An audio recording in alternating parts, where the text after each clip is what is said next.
وما أرسلناك إلا رحمة للعالمين. Kita masuk di bab 164, bab Ijlalul Kabir, bab memuliakan orang-orang tua, orang-orang dewasa.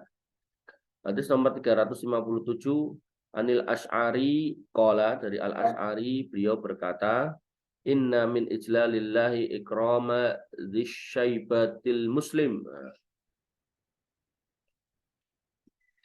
Termasuk kategori memuliakan Allah Subhanahu wa taala adalah dengan cara memuliakan atau ijlal di sini terjemahkan mengagungkan, dan dengan cara memuliakan disyaibah, syaibah itu uban, al-muslim, orang Islam yang beruban.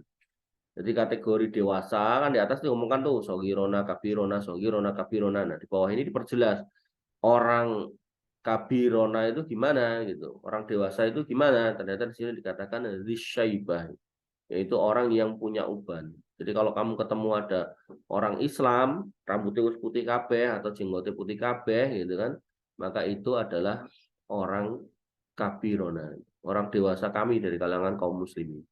Maka ketika kita ya pengen dicatat oleh Allah Subhanahu wa taala sebagai hamba yang mengagungkan Allah, yang membesarkan asma Allah, maka kita harus menghormati orang-orang tua dari kalangan kaum muslimin. Ya, seperti hadis yang sering saya sampaikan, ya, la yaskurullah man la yaskurun nas. Kalau kamu pengen dianggap sebagai hamba yang pandai bersyukur kepada Allah, maka kamu harus menjadi hamba yang cerdas untuk selalu berterima kasih kepada manusia yang sudah berbuat baik kepada kamu. Nah, tuh. Jadi nggak ada ceritanya kita pengen dianggap hamba yang paling pintar bersyukur, tapi kalau dibantu orang kita diem aja, bisu mulutnya gitu. Nggak bisa ya.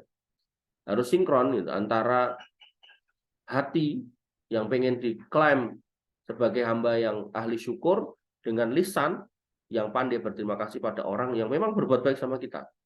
Nah, artinya kalau kita sebagai anak ya orang yang paling pandai, orang yang paling banyak berjasa sama kita ya orang tua kita. Ketika kita sebagai murid atau sebagai guru, kita sebagai murid, maka orang yang paling banyak berjasa sama kita ya guru kita gitu. Jadi jangan sampai ketika kita ketemu guru gitu kita nyari jalan simpangan gitu. Walaupun kita mungkin dulu pernah nakal gitu, guru TPA lah, guru SD, guru SMP gitu. Kalau emang bisa disapa ya kan disapa. Kalau emang nyapa nggak ada fitnah yang terjadi, sapa aja gitu. Ya.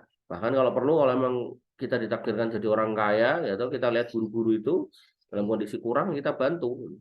Kalau perlu dihajikan, diumrohkan gitu. Kalau perlu gitu. Nah, kalau emang bisa, kalau emang sanggup, nggak apa-apa gitu. Makanya saya pernah ceritakan ada ulama yang dia setiap bulan itu puasa Ayyamul Bid, dan kalau puasa Ayyamul Bid itu selalu di Masjidil Haram. Di sana beliau ngajar 3 hari, gitu kan. Dan dalam 3 hari itu beliau selalu menjalankan umroh, dan umrohnya dipersembahkan kepada ulama-ulama yang kitabnya dikaji di Masjidil Haram. Jadi ketika di situ beliau mengkaji kitab Imam Nawawi, ya beliau mengumrohkan Imam Nawawi. Gitu-gitu. Jadi itu bahkan guru yang nggak pernah ketemu sekalipun beliau menghormati. Maka orang-orang seperti itu adalah orang-orang yang mengagungkan Allah Subhanahu wa taala. Ya. Maka disyaibatil muslim, orang yang punya uban dari kalangan orang Islam itu harus dimuliakan. Ya, kita sebagai anak maka yang pertama kali harus kita muliakan siapa? Ya orang tua. Nanti kita sebagai murid siapa? Ya guru. Kemudian wahamilil Quran ghairil ghali fihi, dan orang-orang yang membawa Al-Quran yang tidak berlebih-lebihan, walal khaufi anhu, dan tidak mengabaikan Al-Quran itu, wa ikramadzis sultan al-muqsid, dan memuliakan penguasa yang adil. Jadi memuliakan, mengagungkan Allah itu ada beberapa parameter. Yang pertama yaitu memuliakan orang Islam yang sudah tua dengan ditandai beruban, kemudian menjadi menghafal Al-Quran yang tidak mengabaikannya dan tidak berlebih-lebihan. Saya nggak paham maksudnya hamilil Quran ghairil ghali ini apa, saya nggak paham. Tapi yang jelas walal khaufi anhu, dan tidak mengabaikan Al-Quran di sini maksudnya kalau emang kita menghafal Al-Quran ya jangan sampai kita melupakannya, baik melupakan hafalannya maupun melupakan pengamalannya. Wa ikrama dzis sultan al-muqsid, Dan kita kalau pengen mengagungkan atau dianggap mengagungkan Allah, maka kita harus memuliakan penguasa-penguasa yang adil. Jadi anak-anak penguasa itu Pak Lurah, Pak RT, Pak RW, wong yang udah baik gitu kan, ya kita harus sikapi dengan baik. Dan bahkan kalau perlu kita sebagai warga kita tawarkan diri kita, kira-kira saya bisa bantu apa. Itu termasuk ciri dari seorang hamba yang memuliakan atau mengagungkan Allah Subhanahu wa taala. Jadi nggak ada ceritanya apa namanya habluminallah saja gitu. Vertikal ke atas tok. Penting aku karo Allah tuh rajin sholat, rajin enggak kepada ke bawah ke masyarakat ya. Kita dituntut juga berinteraksi yang baik gitu.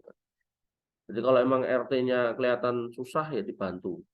Gimana Pak RT? Ya saya tuh butuh pulpen Mas itu. Karena saya buat beli beras saja nggak ada duit. Gitu. Saya mau minta warga ya nggak enak. Ya udah belikan kalau emang itu yang bisa kita bantu. Nah, atau mungkin yang lain. Gitu kan. Saya tuh ngajak kerja bakti orang-orang tuh pada nggak berangkat Mas. Gitu. Dan jenengan longgar, ini monggo. Gitu. Ya tawarkan bantuan kepada pemimpin yang memang baik. Gitu. An Abdullah bin Amr bin Al-As, dari Abdullah bin Amr bin As, qala beliau berkata, qala Rasulullah SAW, bersabda Rasulullah sallallahu alaihi wasallam, laisa minna man lam yarham shaghirana wa yukir kabirona. Bukan dari golongan kami atau bukan tuntunan kami orang yang tidak mengasihi orang-orang anak-anak kecil kita, kami, dan tidak menghormati walam yukir kabirona, orang-orang dewasa kami. Jadi bab ini hampir mirip dengan yang di atas, cuman tambahan yang menarik adalah orang dewasa ini. Disyaibatil muslim, beruban. Itu ciri. Ya tentu biasanya kalau orang beruban tuh usianya udah banyak gitu.